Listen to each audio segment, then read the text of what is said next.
While she's best known as T'Pol, the competent Vulcan officer on the Starship Enterprise, Jolene Blalock has got a lot more going for her than some cool prosthetic ears, especially when it comes to her family's net worth. Easily one of the most prominent Vulcans in the Star Trek franchise next to Spock and Tuvok, T'Pol proved an essential member of the crew on Star Trek Enterprise. Back on Earth, the role of the Vulcan Science Council subcommander was Blalock's big break. She got her start as an international model who appeared in both Playboy and Maxim, but she was more than happy to ditch the industry when the profession turned out disappointing. As the actor explained in a 2002 interview with The Sun, "I'm jaded by my experiences in the modeling industry. You're never skinny or perfect enough, and it was difficult mentally making the transition to acting."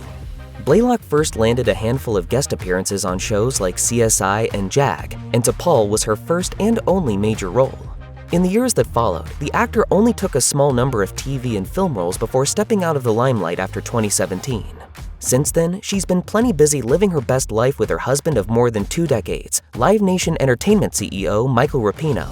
With a spouse worth at least $410 million and 3 children, Blalock helped create the Rapino Foundation, now known as Revolve Haiti, to help address global systemic poverty. Even if Blalock's post-Trek acting career seems sparse, the fact that she's raised a family and runs a charity with no financial pressure to work shows that any role she takes is for pure love of the craft. As a lifelong sci-fi and fantasy fan, getting a leading role in the sci-fi genre was a particularly sweet gig. Speaking with Trek Today in 2010, Blalock recounted her childhood days watching Star Wars and the original Star Trek series. To her, sci-fi is all about exploring what humanity is capable of.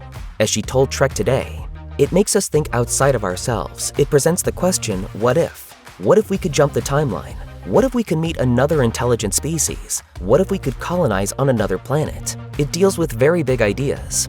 While Enterprise is Blalock's only Star Trek credit to date, T'Pol hasn't been her only sci-fi role. During her run on Enterprise, she appeared on 2 episodes of Stargate SG-1. Then, after Enterprise wrapped, she had roles in Legend of the Seeker and Starship Troopers 3 Marauders. In the late 2000s, Blalock also showed up in procedural shows like House and CSI Miami. Then she had a small role in the 2014 comedy Sex Tape starring Cameron Diaz and Jason Segel. Her last acting role was in the 2017 TV movie A Man for Every Month, but many fans are holding out hope that her break from acting is only temporary. In 2021, she walked the red carpet at Paramount Plus's Star Trek Day, celebrating the 55th anniversary of the franchise. This means she may still have some interest in being connected to Star Trek in some way.